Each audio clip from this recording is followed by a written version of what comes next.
All right, good morning. Good morning. I'm going to go ahead and get started. We are right on, maybe even a few seconds before 9 o'clock. We got everything set up, and you don't want to, wait around too long and have everything turn off and switch off. So you guys should have in front of you a set of notes for Lesson 88, the Two Streams of Bibles Model of Transmission, Its Origins and Accuracy, Part 2. So this is part 2. Today we're going to be looking specifically at the Peshitta translation, and I'll explain a bit more about that here as we get rolling, okay? First, if I could direct your attention also to the fact that you have a separate appendix again. It's shorter this time. It only includes 4 things, and I'll be kind of saying why that's the case here in a few minutes. So you do have the 2 items. You have the main set of notes, and then you also have the appendix that goes with it. So I want to get started right away and be looking at the introduction and review. I've given a little bit longer of an introduction review this time because last Sunday was the first time ever that I had taught some things. So I wanted to just kind of go back through some of the high points of that in the introduction to this morning. So, last week in Lesson 87, we began looking at the origins and accuracy of the Two Streams of Bibles paradigm for how preservation/transmission was accomplished. In doing so, we covered the following points. Number 1, we looked at the two streams view of transmission. I summarized that for you. We looked at like 12 different examples of drawings or charts that have been put together over time on that. And we did that last time. Second, we looked at the origins of the Two Streams of Bibles paradigm. And then third, we looked at my first beginning to question that, or the origin of me beginning to question the reliability, whether or not that was true or not. So we looked at that. So if you look at the next point, given that Lesson 87 was the first time I ever taught this information, and I did not finish explaining point 3. So technically today's lesson is still point 3. It's still under the category of my first questioning of it, okay? And why and how I started to do that, okay? So since, given that Lesson 87 was the first time I'd ever taught this information, I did not finish explaining point 3, I'd like to review some of the key points in the introduction to this lesson, okay? So first thing I did is I showed you, we're just going to use this one to keep it simple, okay? On the first point, the Two Streams of Bibles view of transmission, on this point I highlighted my historic, uncritical embrace of the Two Streams of Bibles paradigm of transmission. So I talked to you about how I had read all this literature and I had just accepted it, okay? I did not think that they would be misrepresenting things, that they would be dealing in a way that was contrary to the facts and so forth. And so I had just embraced this. From the time of my late teens and early 20s, when I first started getting involved in Bible study and Bible teaching and so forth, I thought that this was true, okay? In addition, we looked at multiple examples of charts and diagrams created by various individuals and ministries depicting the Two Streams of Bibles model. Lastly, we noted how all the various depictions of the Two Streams paradigm agree on the following points, okay? So I have this one up here again, just very quickly. You have the corrupt stream here, the Alexandrian stream on the bottom in the gray. Then on the top you have the pure Antiochian stream. And we looked at a few different ways that people have drawn this and conceptualized that over time. Whatever drawing they use, whatever chart they use, whatever conception they use, they all agree on the following points of summary from the notes, okay? So these would be the open bullets on page 1. Number 1, the two streams or line, number 1, they all assert that there are two streams or lines of Bibles. Some will say two trees, as we'll see in a minute, okay? One of them emanating from Antioch, the other from Alexandria, Egypt. So that's point 1 that all these charts, diagrams, depictions agree on. Point number 2. One stream is pure, the Antiochian, and the other stream is corrupt, the Alexandrian. So that's the second point they all agree on. Number 3, the manuscripts of the Byzantine text type are always placed in the pure stream, whereas the principal witnesses to the so-called Alexandrian texts, such as Codex Sinaiticus, Codex Vaticanus, and Codex Alexandrinus, are always placed in the corrupt line, okay? So if you look at this, this is what you'll see. Vaticanus, Sinaiticus, Alexandrinus, down here on the corrupt line, and up here at the top you would have the multiplicity of copies of the Byzantine text type in the pure stream, okay? Number 4, the Italia, or Old Latin, Peshitta, and Gothic translations, among others, are always placed in the pure stream, thereby giving the impression that these early translations are in complete agreement with the Textus Receptus, the text of the Reformation, and the King James Bible, because they are in the same stream. So again, here you see the Old Latin, the Old Syriac, or the Peshitta, the Gothic. All of them are in this stream that ultimately culminates with the King James Bible, okay? So you have the opposing streams. So again, the points we're going through right now are the summary takeaways from all of these various depictions, no matter how they are drawn or put together, okay? Number 5. In contrast, Jerome's Latin Vulgate is always placed in the corrupt stream, emanating from Alexandria, Egypt, and culminating in the various editions of the critical text and modern versions. So if you look down here in the gray, you'll see Jerome's Latin Vulgate in the corrupt stream on this particular diagram, okay? 6th summary point, top of page 2.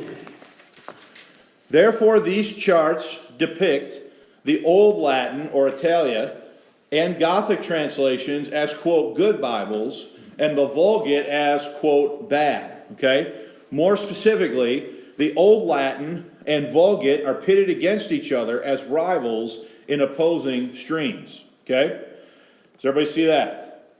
So again, that's this point here. Here's the Vulgate down here in the corrupt stream, and here's the Old Latin in the, or the Italia, same thing, okay, in the preserved stream, or the pure stream. Lastly, these charts leave their readers with the impression that there is an unbroken line of systematic and sequential corruption stretching back to the earliest centuries of church history in the following reverse order. Okay, so we're going to start with the most recent. So we're starting at the level of where we live today, modern versions. So the New American Standard, the NIV, the ESV, the New King James, translations of the 20th and 21st centuries. Working back, those came from the various editions of the United Bible Society Greek text or the Nestle-Aland Greek text. Then the first revision was the Revised Version of 1881, which was a translation of the Westcott and Hort Greek New Testament, which also came out in 1881. Then working back further, you would have the Douay Catholic New Testament, or the Douay-Rheims translation. Then from there, working back, you'd have Codex Alexandrinus from the 5th century. Then you would have Jerome's Latin Vulgate from 382. Then you'd have Codex Sinaiticus and Codex Vaticanus, somewhere between 330 and 350, allegedly or supposedly.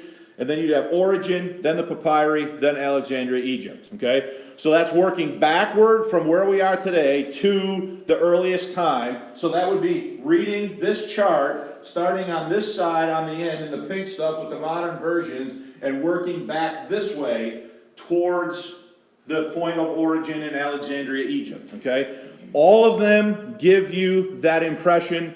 Again, let me say that again, that there is an unbroken or systematic and sequential line of corruption that stretches all the way back to Alexandria, Egypt, and manifests itself in modern times in the Nestle-Aland and United Bible Society's text in Greek, as well as modern versions in English, okay? So that's a summary of the two streams of Bible's idea.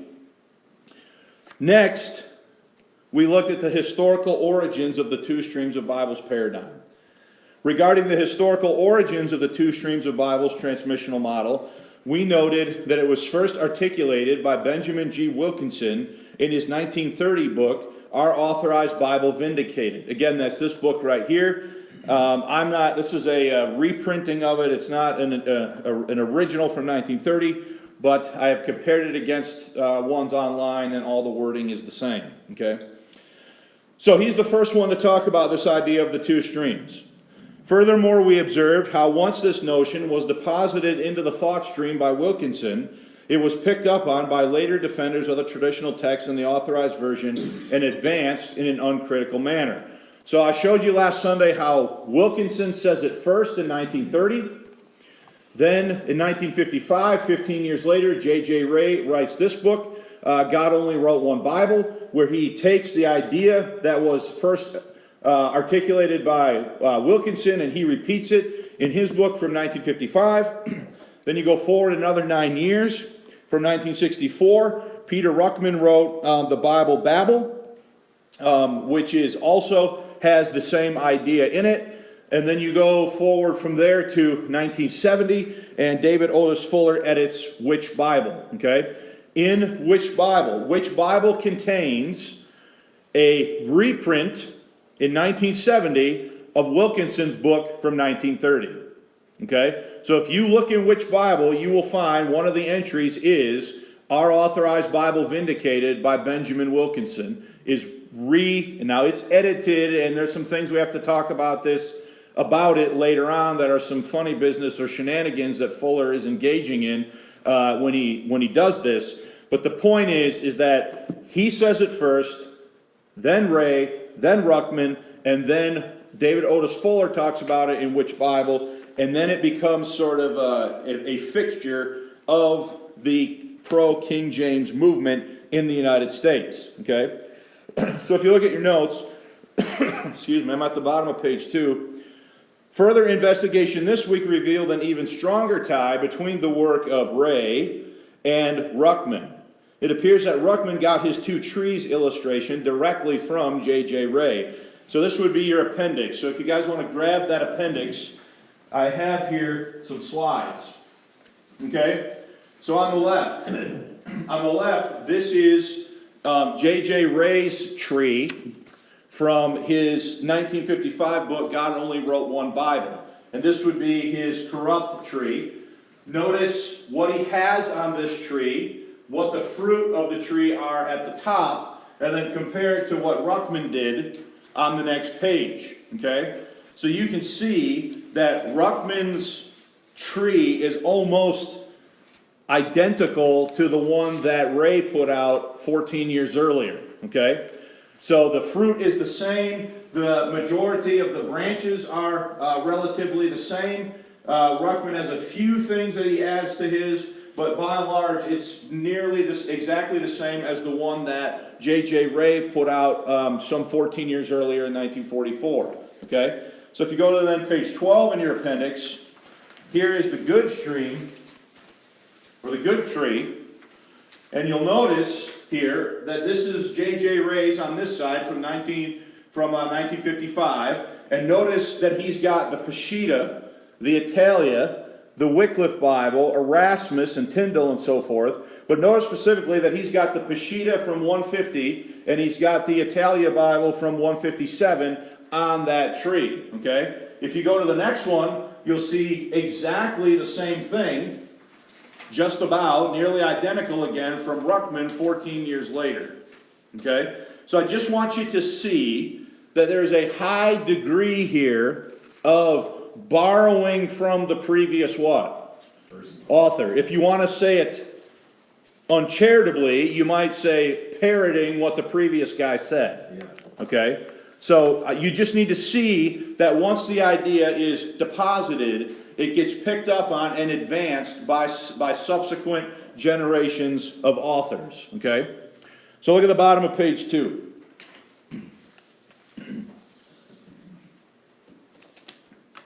Through the twin influences of Ruckman and Fuller. So Ruckman and Fuller are the real influential ones here. Okay? Through the twin influences of Ruckman and Fuller, the two streams of Bible's paradigm of transmission cemented itself into the argumentation of the King James only movement. Later, pro-King James authors repeated this talking point in some manner to varying degrees. And then last week I gave you a whole list of people who have done that, okay? And even that list was not exhaustive because I found more stuff this week that I could have added to the list from last week, okay? So that brings us to a summary of our third point from last week. my first questioning of the two streams of Bibles paradigm at the top of page 3. So, having read much of the literature from the King James only movement, I had taken for granted the truthfulness of the two streams of Bibles paradigm. Since the notion is so prevalent in the literature of the movement, I assumed that it had been factually vetted for accuracy, and therefore I accepted it as true. Okay? So my reasoning was, there's no way that they would be advancing a narrative here that has never been what? Never been vetted, never been checked, never been studied, right? And I just accepted it. I saw it in book after book after book, and so I just accepted it as being what? Being true. Okay? Look at the next point. Knowing that I had never studied the truthfulness of the model for myself, I started researching to see what I could find on the Peshitta and Gothic translations in the summer of 2018. Okay? Now, why did I do the Peshitta and the Gothic first? Because now the Gothic's not on these ones; it's on some of the other ones we looked at, like the first one. But I knew that the Peshitta is always on these charts, either on the good tree or in the pure what? The pure stream or the pure line, right? Same with the Gothic when authors include it, okay? Therefore, it was not until recently, when preparing to teach the current segment of this class, September 2018 through May 2019, that I encountered information while researching the Gothic Bible that caused me to question the paradigm's veracity for the first time. Okay? In lesson 87, last Sunday, I showed you how the Gothic Bible is depicted on many of the two streams of Bible's charts. Many of these charts place the Gothic in the pure stream along with the manuscripts of the Byzantine majority, the Textus Receptus, and the King James Bible. Then we looked at specific passages in the Gothic that contained readings that King James advocates would find corrupt. Lastly, we compared our observations regarding readings from the Gothic Bible with the characterization of this translation in the writings of Gail Ripplinger. Okay? Now, I just want to share an additional thing. So I brought with me also another book that I have, Final Authority, A Christian's Guide to the King James Bible by William P. Grady. And on page 34, he says some things about the Gothic translation that I did not say last week. He says, so there's two paragraphs here. The first one says, the first translation into a purely European tongue is known as the Gothic version. This work was prepared in 330 AD by the soul-winning missionary Ulfius, whose name means little wolf. Once again, the stretch of this version is found in its age, and the strength, of this version is found in its age and agreement with the Textus Receptus. So, does that give you the impression that there's total agreement between the Gothic Bible and the Textus Receptus, okay? Edward F. Hills cites Frederick G. Kenyon's 1912 edition of the New Testament Criticism that, quote, the type of text represented is for the most part that which is found in the majority of Greek manuscripts.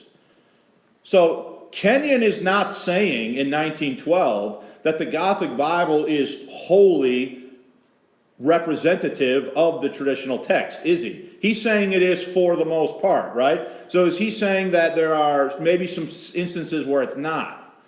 Okay? Second paragraph. Thus Ulfius, now listen to what they do with this. Thus Ulfius had access to King James Version readings a full 2 decades before Sinaiticus and Vaticanus were copied.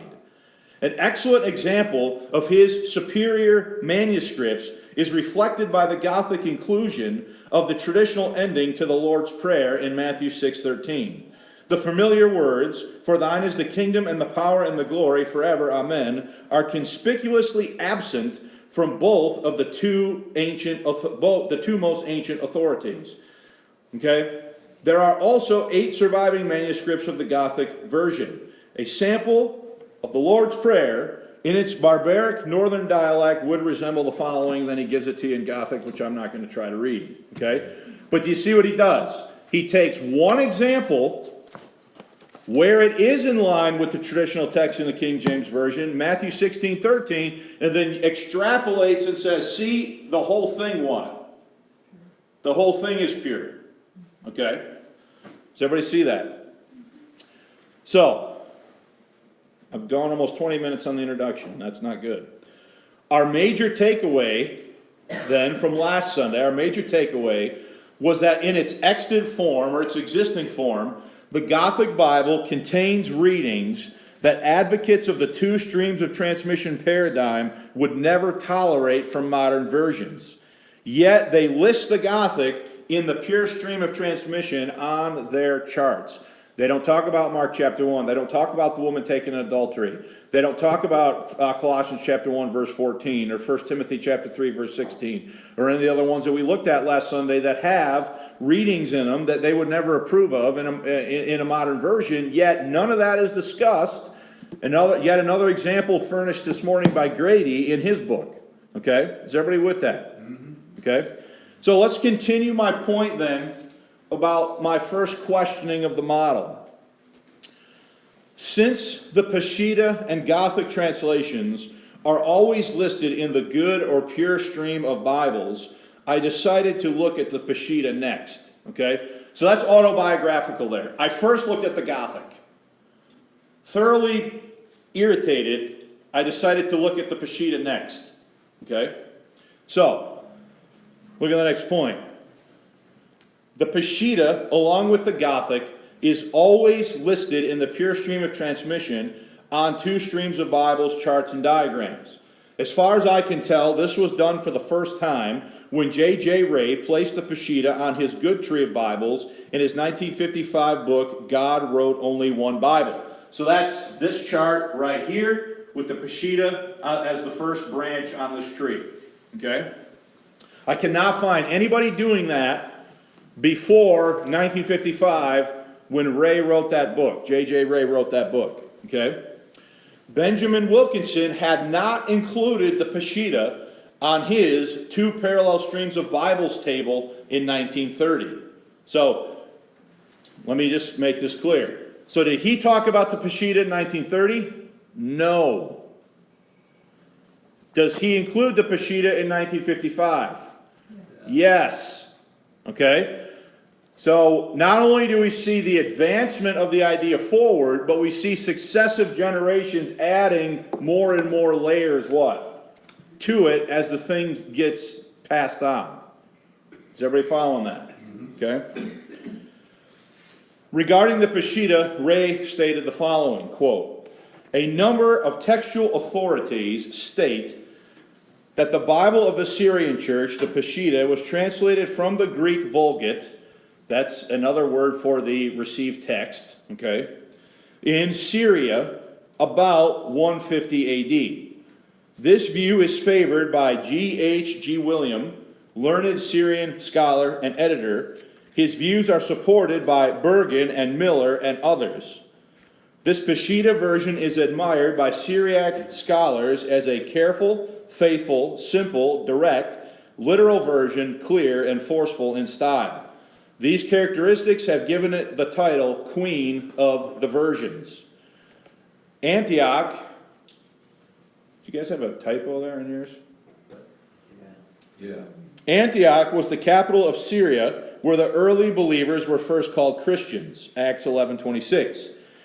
In a few years, the Syrian believers could be numbered by the thousands. Their Bible, the Peshitta, even today generally follows the received text.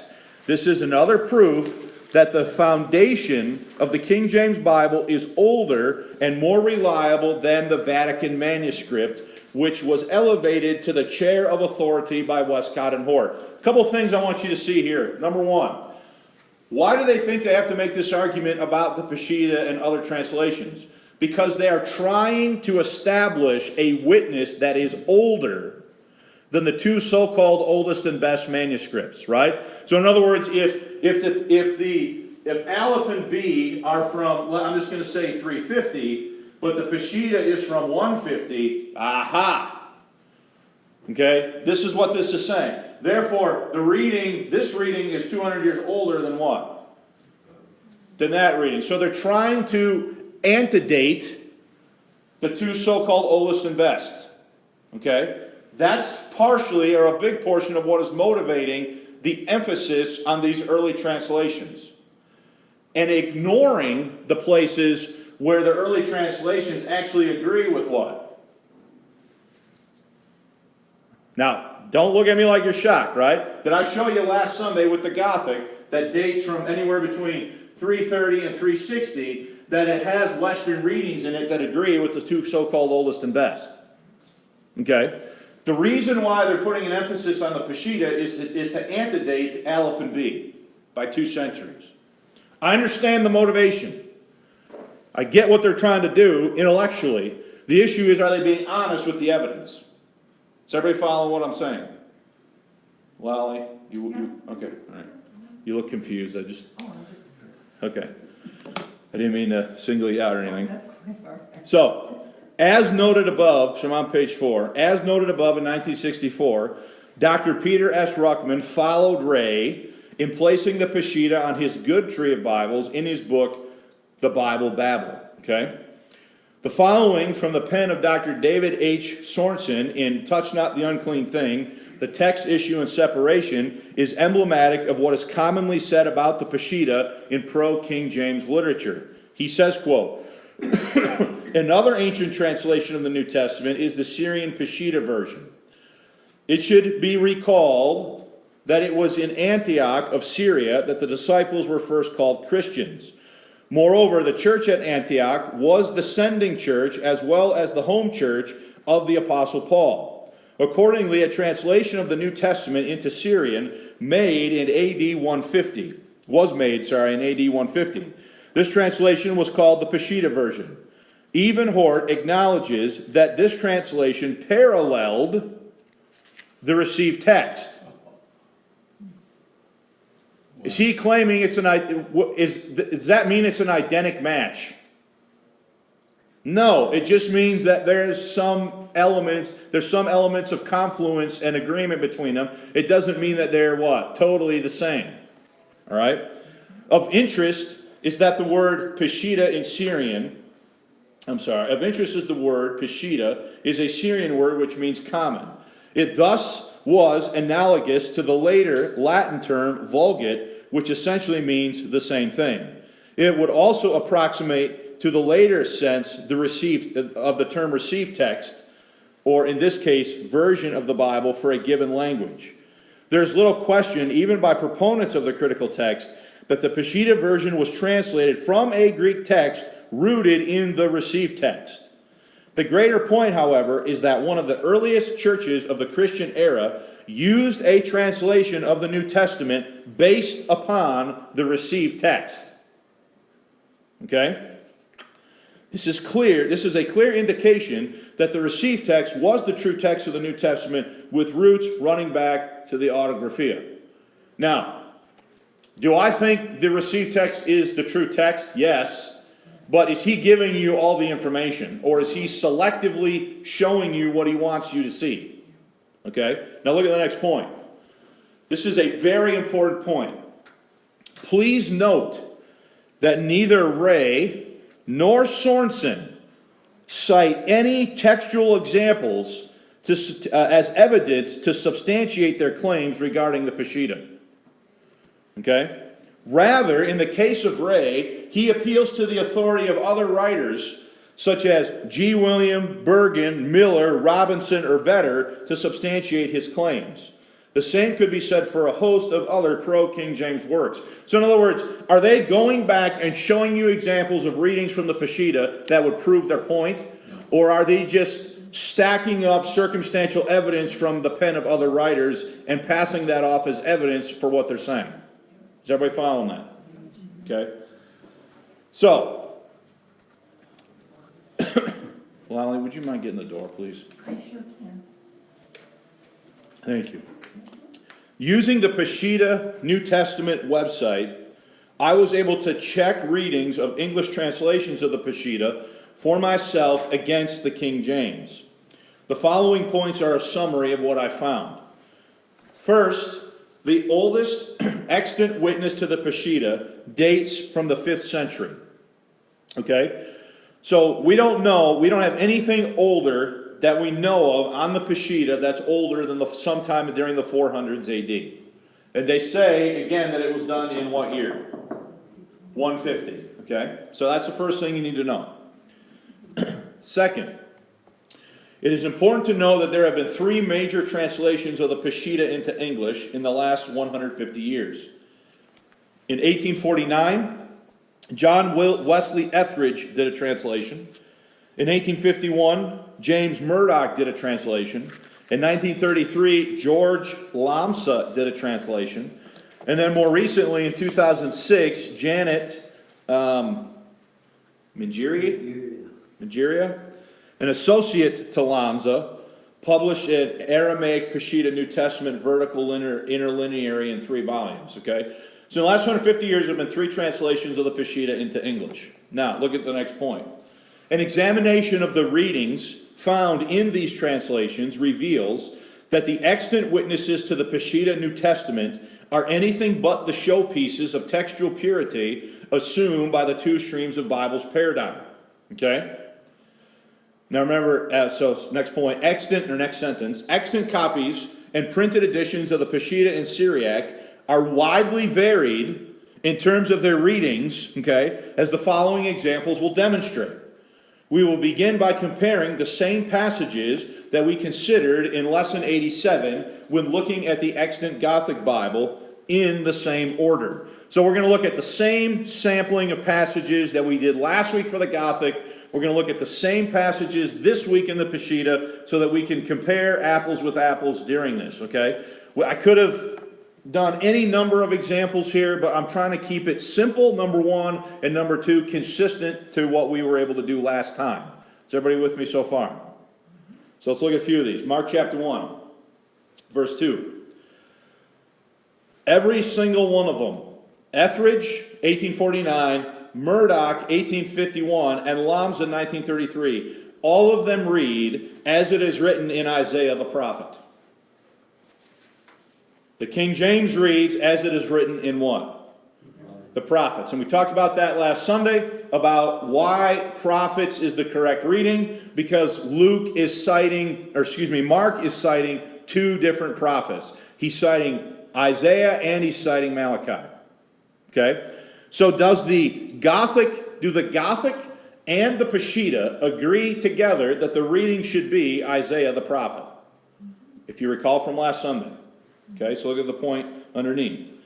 Just as we observed last week with the Gothic, the Peshitta contains a critical text reading in Mark 1:2, a popular verse for easily discerning the textual basis of a given translation.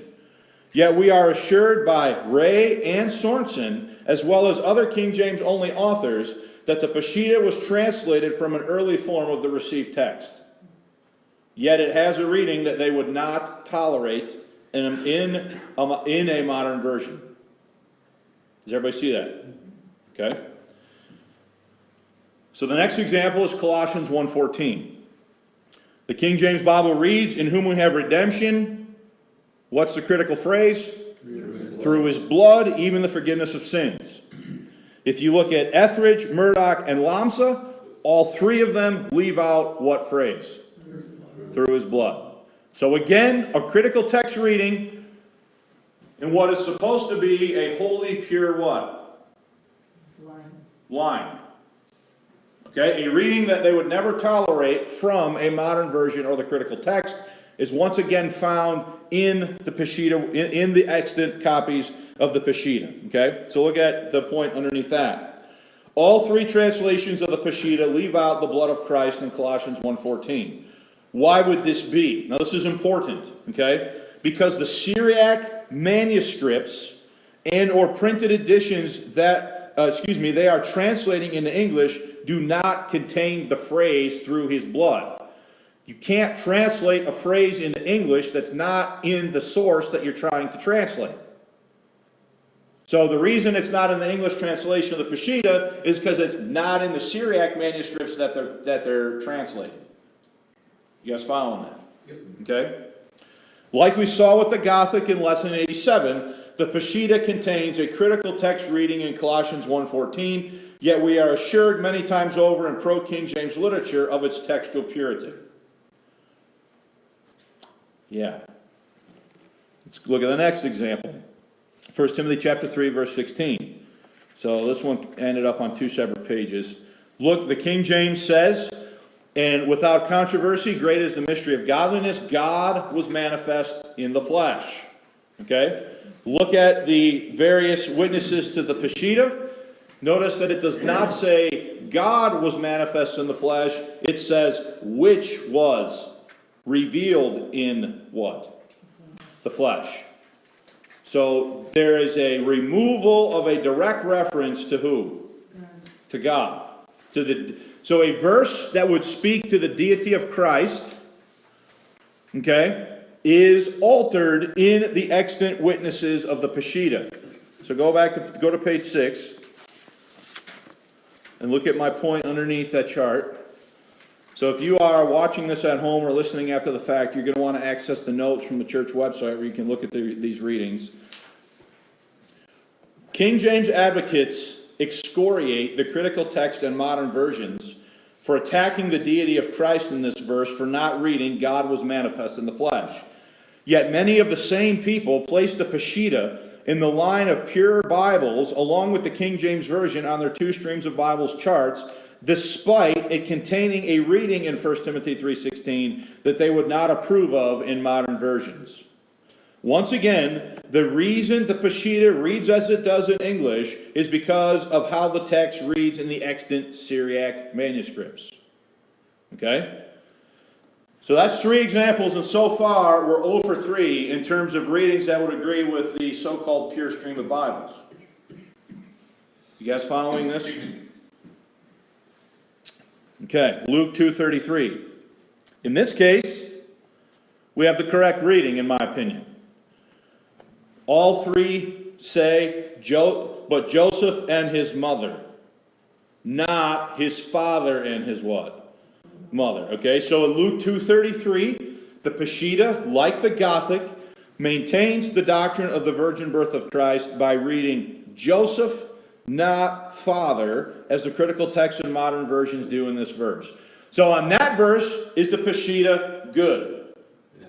The first 3, not so good. This verse, what? Good. Okay? Now we get even more interesting. The woman taken in adultery is the next example. John 7:53 through 8:11. Etheridge from 1849 does not contain the narrative of the woman taken in adultery. It is missing. Yet Murdoch from 1851 and Lamsa from 1933 both contain the passage. You with that? Okay? Obviously, the King James Bible contains the passage. So look at the notations underneath this example. In the case of the woman taken in adultery, John 7:53 through 8:11, the extant evidence from the Peshitta is mixed. Etheridge was clearly translating from a manuscript copy or copies that did not contain the narrative, whereas Murdoch and Lamsa include the passage. Murdoch's translation includes the following footnote on John 7:53.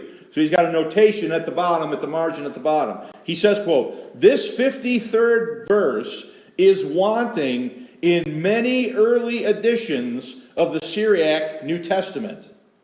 So also the whole story of the adulteress in the following chapter," and we need to fix the Roman numeral to 8, not 5, 8 through 11. So what did Murdoch just tell you? He just told you that the evidence in the source language is what? Mixed.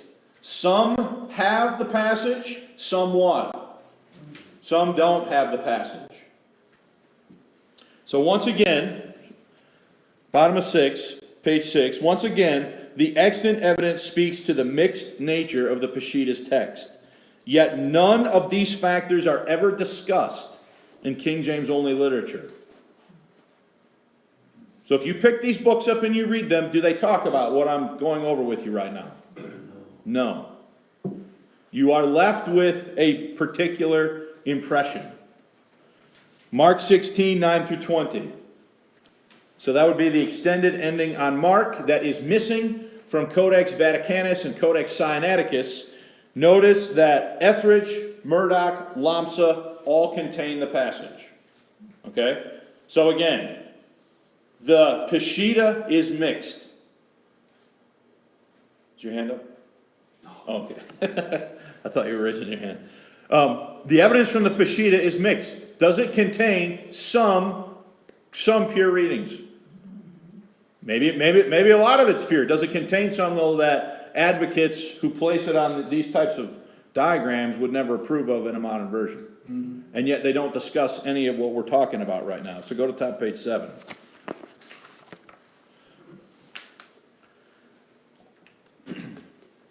So again, the extant textual witnesses to the Peshitta agree with the readings found in the received text and the King James Version in this passage. That would be Mark 16, 9 through 20. The long ending of Mark is part of the biblical text of the Peshitta. Acts 8:37. Etheridge omits it altogether. Murdoch includes it in brackets. Lamza includes it in the text without any citations or brackets that I can discern. Okay? So we've got one omitting Acts 8:37 altogether. We've got a second putting it in but offsetting it with brackets with a footnote, which we'll read in a minute. And then we have a third that just includes it in the text as though it were just supposed to be part of the text. Okay? So that, again, the three witnesses, the three translations of the Peshitta are varied. So, in Acts 8:37, Etheridge omitted the verse altogether, while Murdoch included the verse with brackets around it, thereby indicating the questionable nature of the reading. Okay? Moreover, Murdoch included the following footnote explaining his decision to place brackets around the verse. So this is his reason for why he's putting brackets around it. He says, quote, "This 37th verse is not in any of the earlier editions, and is excluded from the text of the London editions of 1816 and 1826. Now, what he's talking about, the London editions, would be two printed editions of the Peshitta. Not handwritten copies of manuscripts, but printed editions that were done in London in 2 separate years. Okay? So in other words, there are some copies of the Peshitta that don't have that verse in it, and there are other copies that do. Again, in the case of Acts 8:37, we see discrepancies between the extant manuscripts of the Peshitta. Therefore, the textual situation with the Peshitta is not as clear-cut as the two streams of Bibles would have us believe. Okay, and then let's look at the third example, and then we'll see if anybody has any questions. And that's 1 John 5:7. King James says, okay, "For there are three that bear record in heaven, the Father, the Word, and the Holy Ghost, and these three are one." So, if you look at the examples that are given there, okay, Lamsa from 1933, he has the whole verse. Murdoch includes the verse with brackets and a footnote that we'll see in a second. And then Etheridge has something sort of wholly its own thing, okay? So Lamsa's reading of 1 John 5:7 agrees completely with the King James Bible. Meanwhile, Murdoch included the verse with brackets as Etheridge's translation reads something else entirely. As in the previous examples, Murdoch provides a footnote explaining why he put brackets around verse 7. The footnote reads, quote, "This verse is wanting in most manuscripts and is omitted in the edition of London from 1826. So that means that there is a printed edition of the Peshitta that was printed in London in 1826 that did not include 1 John 5 what? 7. Okay? So again, we can see that the extant manuscripts of the Peshitta disagree with each other in terms of their readings in some key verses with important textual variants. Okay? Does anybody have any questions about any of that?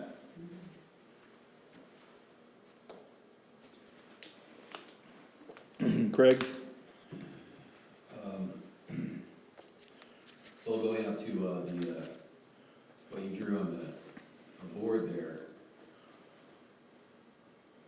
the thing that occurs to me is that's just playing right into our opponent's terms, because we've talked about before that the oldest and best But to take some of these things and to maybe try to hide some of the things that you may know as fact, just to try and prove that there's an older and better manuscript, is not what the scripture would teach us to believe. That oldest is not best. It has nothing to do with it.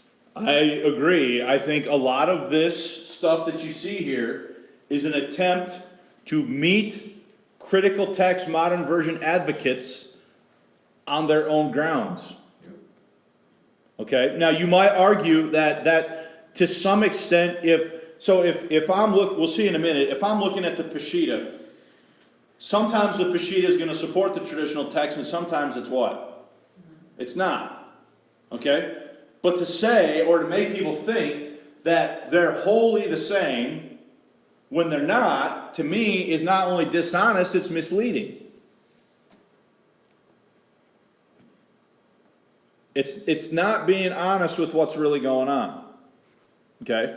Now, we could debate and discuss why you would do that, what the motivation would be behind that, but ultimately it's got to be related to trying to, what they're trying to do is get something older than this on record that agrees with the King James and the Textus Receptus.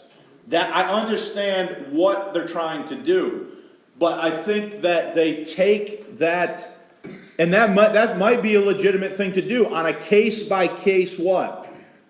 Basis, on a reading-by-reading basis. And again, I'm going to point out, none of these books give you any textual examples. None of them do. They just are like, well, the Peshitta this or the Peshitta that because Dr. So-and-so said so. So it's really a lot of, appeal to authority of other writers than it is giving anyone any concrete evidence. Okay? Yeah. So looking at this, as we've discussed about being able to look back and see that, God has preserved his word, but to be able to also see the attacks against the word of God from the enemy. What does Scripture say about how the devil operates? That the serpent was more subtle than any beast of the field. I mean, this is something that is, you have to look at this for yourself in order to see the subtleties that have happened against the attack. Well, I agree with that, but I want to say also something else that I should have said at the beginning, but I forgot to. We're in I'm going somewhere with this, but I can't just go there without telling you why I started to question it. Okay? Where I'm going ultimately is an explanation of why I think the transmission turnpike is a better illustration of the facts that we actually have and can know and can prove than these two streams of Bibles paradigms that we're talking about now. But I have to show you what I found looking at that so that you can understand why I'm saying a different understanding is in order. Does that make sense? Okay? If I just jump straight to the different understanding and I don't explain why I felt a new understanding was in order, then maybe that's not necessarily a good way of going about it, right? This way takes longer, but you've got to see what the issues are so that you can understand why we're doing the thing later on. Okay? Does that make sense? Okay. Now, I want to make sure we have time to get to the conclusion and then if there's time for some questions. So I'm on the bottom of page 7. Charts and literature authored by King James advocates depicting two streams, or should say two streams of Bibles, always place the Peshitta in the pure stream. Few, if any, textual examples are ever cited to justify such a placement. Instead, readers of these works find appeals to the authority of other authors to substantiate the placement of the Peshitta in the pure stream of transmission, as in the case of J.J. Ray. And the citation of that is on page 3. Okay? Ray is correct that Bergen, now we should probably just go look at that quick. Just flip back to page 3, just quick. I want you to see what I'm talking about. Okay? So flip back to page 3. This is the citation from J.J. Ray. And look at the very bottom of the page, the open bullet, at the bottom of page 3, first paragraph, okay? It says, a number of textual authorities. This is a total appeal to authority. What J.J. Ray is doing is appealing to the authority of other men and what they said about the Peshitta. He's not giving you any textual discussion to justify why he thinks the Peshitta should be on that tree. Okay? A number of textual authorities state that the Bible of the Syrian church, the Peshitta, was translated from the Greek Vulgate into Syrian about 150 A.D. This view is favored by G.H.G. William, learned Syrian scholar and editor. His view is supported by Bergen and Miller and others, and that's what he says. So go back to page 8. Okay? So, second sentence, top of page 8. Ray is correct that Bergen used the Peshitta to justify the antiquity of individual traditional readings against the critical text of Westcott and Hort and its principal uncial witnesses, Aleph and B. Okay? So, Bergen does do that for individual readings. Okay? Put Bergen's use of the Peshitta to support the traditional text is on a reading by reading basis. Put another way, Bergen is not arguing, as are two streams advocates, that the Peshitta is representative of the King James tradition in every reading without qualification. To insinuate that Bergen was placing the Peshitta in the pure stream of transmission, as Ray does in his book, serves to mangle the witness of Bergen and hang conclusions upon him that he never made. You following that? Okay? Likewise, look, that's so important. You got to understand that. I went back and looked at the Revision Revised. I see where he's talking about the Peshitta, the way Bergen spelled it. I read what he said, and yes, he does use it, but it's on a case-by-case what? Basis. It's on a reading-by-reading basis. It's not this wave of the pen and whoop, there's the Peshitta in the pure stream without any qualification or explanation. Okay? Likewise with the writings of Edward Miller, another author mentioned by J.J. Ray on page 78 of God Only Wrote One Bible. Ray portrays Miller, an associate of Bergen, as being wholly on board with his assertion that the Peshitta was translated from the Greek Vulgate.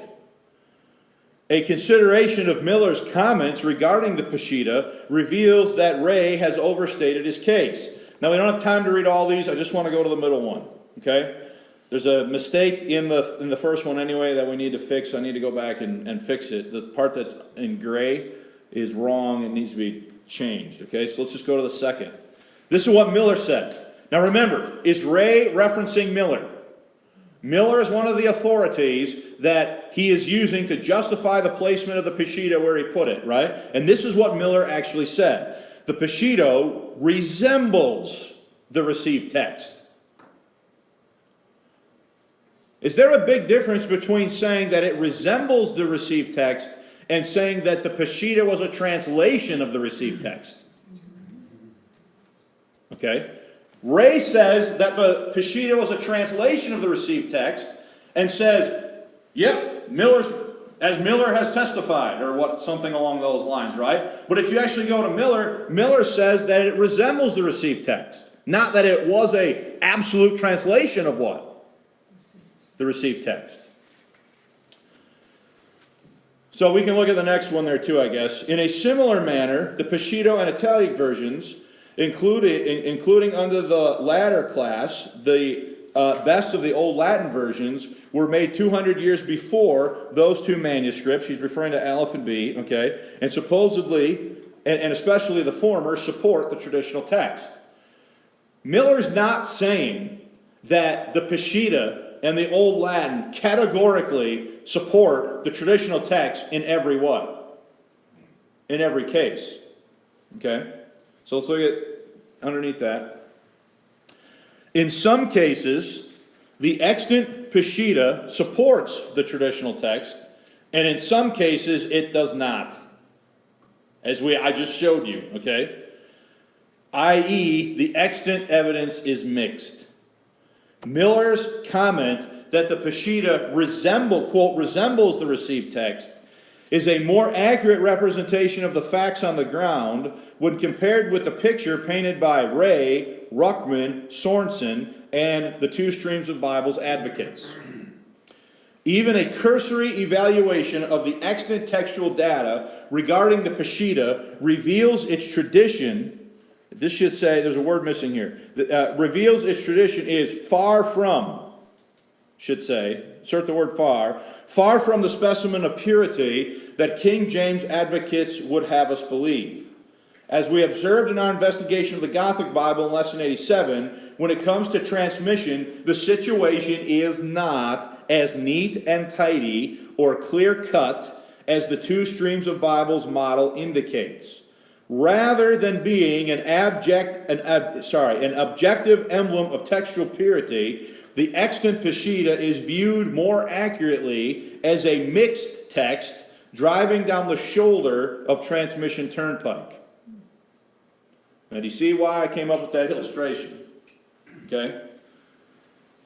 So, as we saw last Sunday with the Gothic Bible, the Peshitta contains readings in its extant copies that King James advocates would never tolerate in a modern version.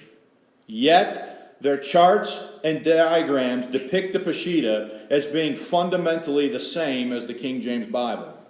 This is an untenable double standard in pro-King James argumentation that needs to be jettisoned or revised to accord with the textual and historical facts. Okay? So, in the next lesson, that's next week, in the next lesson we will look at what happened when I publicly started asking questions regarding the Two Streams of Bibles paradigm of transmission.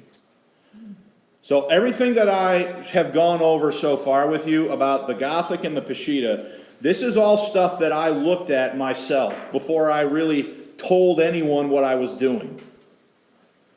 Once I had seen some things for myself, I then went into some forums and some places and started asking some questions about this and found out that there are some others that have had similar misgivings, but for different reasons, okay, than the ones I've shared with you last Sunday and this Sunday.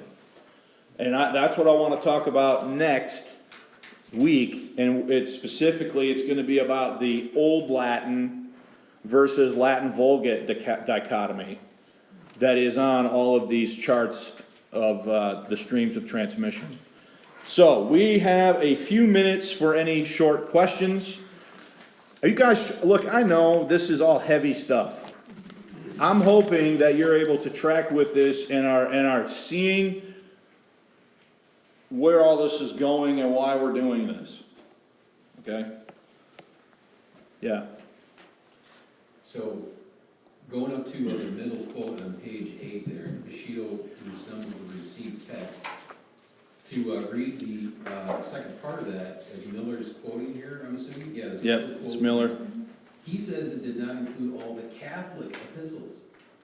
I don't call 3 John and Jude or Revelation Catholic epistles. Well, that's just, he means church epistles. And he's just saying that there are some copies that are just missing that. So in other words, they're incomplete. The sections that had those are worn out. Then there are other copies that have that stuff in it. We know what that man believed. Who? Miller. We know if he was a believer or was he a Catholic priest? I think Miller, I have no reason to doubt Miller's, he's an Anglican. He's a friend of Bergen. He's a text critic of that generation who was trying to defend the traditional Greek against the Westcott and Hort Greek. I think when he means Catholic, he just means church epistles in a general sense. But I agree. When you read Catholic there, whoa, your anti-Catholic alarms go off or whatever, right? Yeah. Okay? And that's frankly a problem with this whole thing. Okay? The reason why the Vulgate is always on the badge line is because it's Catholic. It's associated in the minds of American fundamentalists as being Catholic. And you're not going to get any argument from me about the corruption of the Catholic Church.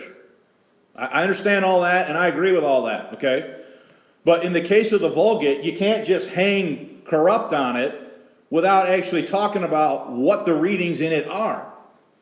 If it has 1 John 5:7, if it has Mark 16, if it has the woman taken in adultery, then it's more pure than Codex Vaticanus and Codex Sinaiticus, yet they have it in the same one, the same stream, and nobody ever talks about this. Okay? So there's issues here that this is a complex nut to try to crack here. And hopefully, this is helping you to some degree. Did anybody else have a last minute? Yeah, Mike. So the early editions of the Peshitta were not in line with the King James translation, right? I'm sorry, I didn't The hear you. early editions of the Peshitta were not in line with King James, but later editions were. Well, I don't know ultimately, I don't know the answer to that. I mean, that's what I get from, Yeah, but remember, the earliest one is from the 400s, nearly 350 years after. but we don't really know what the source of the early editions was as far as the manuscripts. No one knows, and it would be speculation. Yeah. So. Yeah. Any other questions? All right, we got to quit. Thanks for